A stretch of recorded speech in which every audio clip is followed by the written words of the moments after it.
Hi, I'm doctor Durga Kalyani, chief dermatologist, Keha skin and hair clinic, Hyderabad.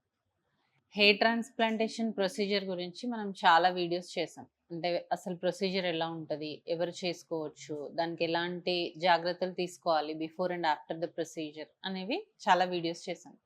అయితే కొంతమంది అడుగుతున్న question ఏంటి అంటే, కిలాయిడ్ టెండెన్సీ ఉన్నవాళ్ళు హెయిర్ ట్రాన్స్‌ప్లాంటేషన్ చేసుకోవచ్చా అని.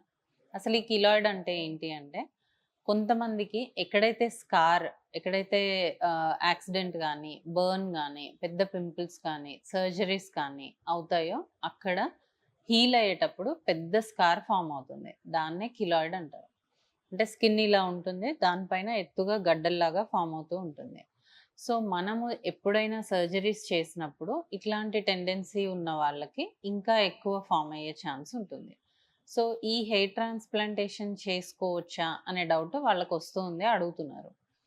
సో, కిలాయిడ్ టెండెన్సీ ఉన్నవాళ్ళు ఇన్ కేస్ యంగర్ పేషెంట్స్ వాళ్ళకి చేసుకోవాలని ఉంది, బట్టతల ఉంది, ప్రాపర్ డోనర్ ఉంది అన్నప్పుడు మనమేం చేస్తాము అంటే కొంచెం ఏరియాకి ఫస్ట్ చేయడం జరుగుతది.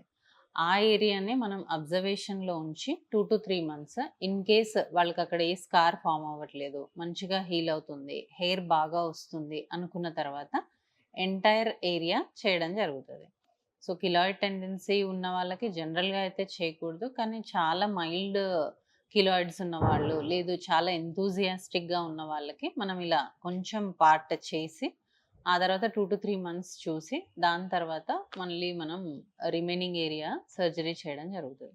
వీళ్ళకి నార్మల్ పేషెంట్స్ లాగే ప్రీ అండ్ పోస్ట్ కేర్ అనేది సేమ్ ఉంటుంది. ఎక్స్‌ట్రాగా యూజ్ చేయాల్సిందేం లేదు. ఇన్ కేస్ మైల్డ్ స్కారింగ్ ఏదైనా ఫార్మ్ అయితే సిలికాన్ షీట్స్ యూజ్ చేయడం జరుగుతది. సో, ఇంకా మీకు దీని గురించి ఏదైనా డౌట్స్ ఉంటే మీరు ఈ కింద కనిపిస్తున్న నంబర్‌కి కాల్ చేయొచ్చు.